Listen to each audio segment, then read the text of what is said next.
नमो नारायण। राधे राधे। श्रीमद् भगवद गीता के 7वें अध्याय के 27वें श्लोक में जो 27वां श्लोक से भगवान अर्जुन से कहते हैं, हे अर्जुन, इच्छा द्वेष समुत्थेन द्वंद्व मोहेन भारत सर्वभूतानि सम्मोहम सर्गे यान्ति परंतप। कहते हैं, परंतप हे भरतवंश उत्पन्न शत्रुतापन अर्जुन, इच्छा यानी राग और द्वेष से उत्पन्न होने वाले, द्वंद्व मोह से मोहित होने वाले संपूर्ण प्राणी संसार में अनादिकाल से मूढ़ता को अर्थात जन्म मरण को प्राप्त हो रहे हैं। इच्छा द्वेष समुत्थेन सर्गे यान्ति परंतप। इच्छा और द्वेष से द्वंद्व मोह पैदा होता है, जिससे मोहित होकर प्राणी भगवान से बिल्कुल विमुख हो जाते हैं और विमुख होने पर संसार में बार बार जन्म लेते हैं। मनुष्य को संसार से विमुख होकर केवल भगवान में लगने की आवश्यकता है। भगवान में न लगने में बड़ी बाधा क्या है? यह मनुष्य शरीर विवेक प्रधान है, अतः मनुष्य की प्रवृत्ति और निवृत्ति पशु पक्षियों की तरह न होकर अपने विवेक के अनुसार होनी चाहिए। परंतु मनुष्य अपने विवेक को महत्व न देकर राग और द्वेष को लेकर ही प्रवृत्ति और निवृत्ति करता है, जिससे उसका पतन होता है। मनुष्य की दो मनोवृत्तियां होती हैं, एक तरफ लगना और एक तरफ से हटना। मनुष्य को परमात्मा में तो अपनी वृत्ति लगानी है और संसार से अपनी वृत्ति हटानी है, अर्थात परमात्मा से तो प्रेम करना है और संसार से वैराग्य होना है।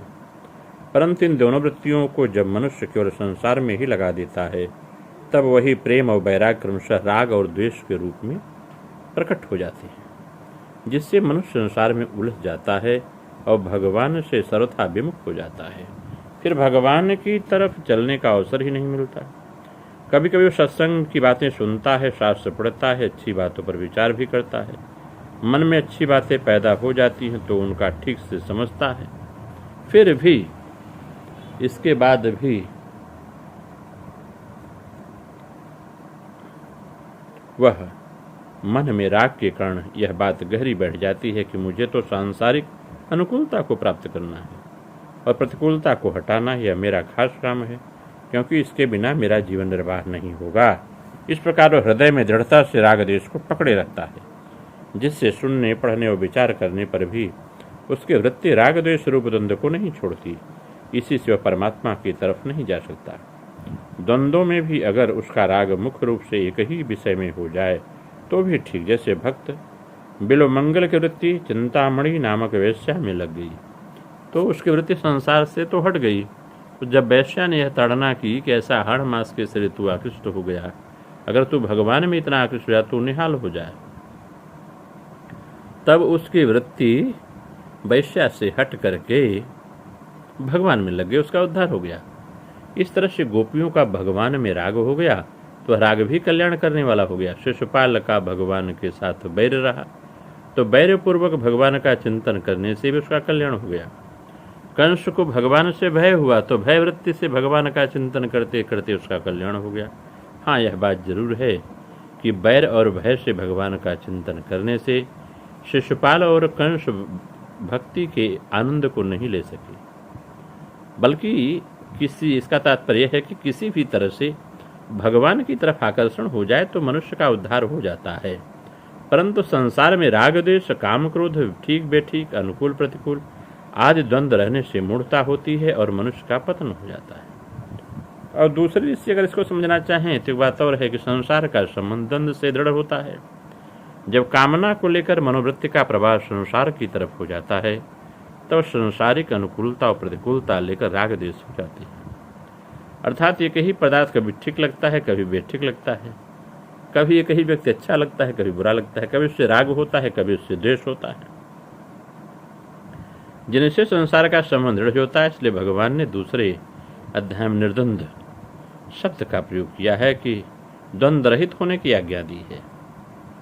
निर्द्वंद पुरुष सुखपूर्वक मुक्त होता है, सुख दुख आदि द्वंद्वों से रहित होकर भक्तजन अविनाशी पद को प्राप्त करते हैं। भगवान ने द्वंद्व को मनुष्य का खास शत्रु बनाया है, बताया है कि द्वंद्व ही मनुष्य का शत्रु है। जो द्वंद्व मोह से रहित हैं वे दृढ़ व्रती होकर भगवान का भजन करते हैं।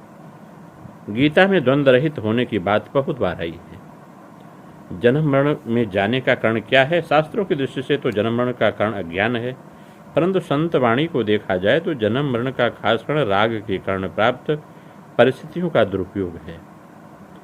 फलिच्छापूर्वक शास्त्रविहित कर्म करने से, प्राप्त परिस्थिति का दुरुपयोग करने से, अर्थात भगवद आज्ञा विरुद्ध कर्म करने से सत असत योनियों की प्राप्त होती है। देवताओं की योनि 84 लाख योनि और नरक योनि प्राप्त होती है। प्राप्त परिस्थितियों का सदुपयोग करने से सम्मोह और जन्म मरण मिट जाता है। इसका सदुपयोग कैसे करें? हमारे को जो अवस्था परिस्थिति मिली है उसका दुरुपयोग न करने का निर्णय किया जाए कि हम दुरुपयोग नहीं करेंगे। शास्त्र और लोक मर्यादा के विरुद्ध काम नहीं करेंगे, परिवार की मर्यादा के विरुद्ध कार्य नहीं करेंगे, जो वेद विहित है, नीति विहित है, उसके विरुद्ध हम नहीं जाएंगे।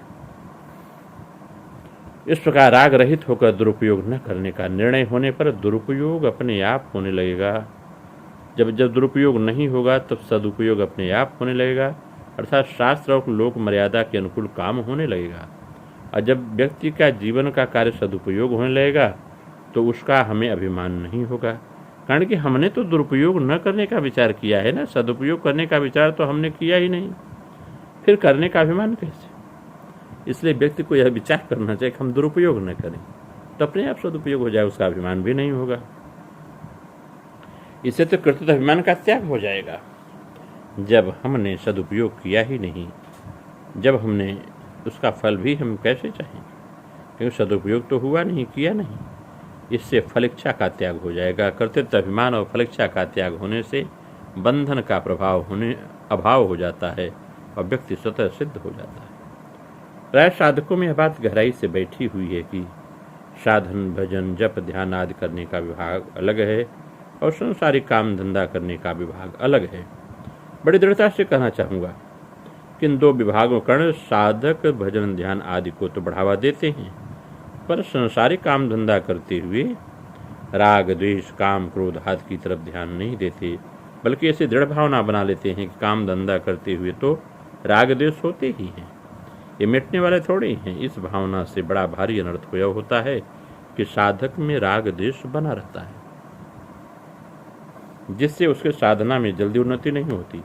वास्तव में साधक चाहे तो परमार्थिक कार्य करे, चाहे संसारिक कार्य करे, उसके अंतर्गत में राग द्वेष नहीं होना चाहिए। परमार्थिक और संसारिक क्रियाओं में भेद होने पर भी साधक के भाव में भेद नहीं होना चाहिए। परमार्थिक और सांसारिक दोनों क्रियाएं करते करते साधक का भाव एक रहना चाहिए। मैं साधक हूँ, मुझे भगवत प्राप्ति करनी है, इस प्रकार क्रियाभेद तो रहेगा ही और रहना भी चाहिए, पर भाव भेद नहीं रहेगा।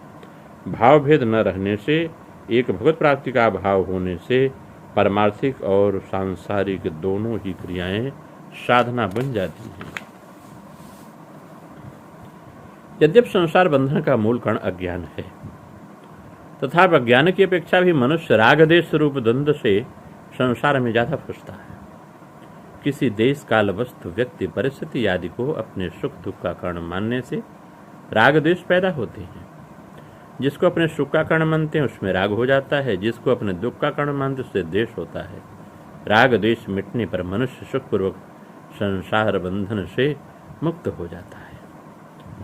संसार के विषय में जानना पड़ता। भगवान कह चुके हैं, तीनों गुणों से मोहित प्राणी मेरे को नहीं जानता।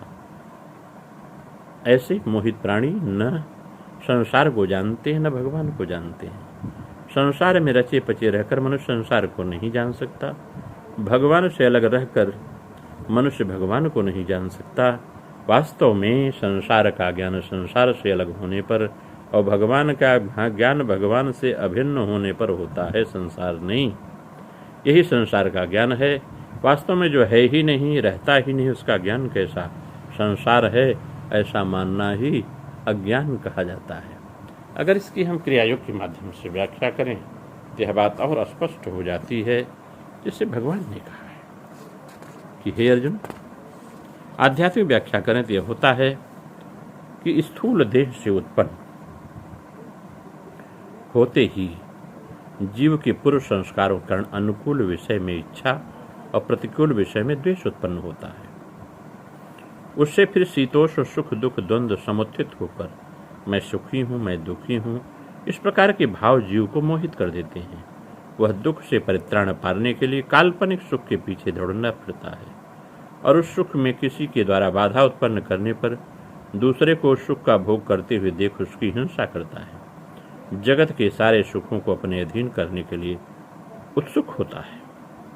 इससे आत्मविषयक प्रज्ञा आच्छादित होती है, अर्थात सीता तप क्षुत पिपासा से व्याकुल होकर देह रक्षा तो कर्मादि से आबद्ध हो जाता है।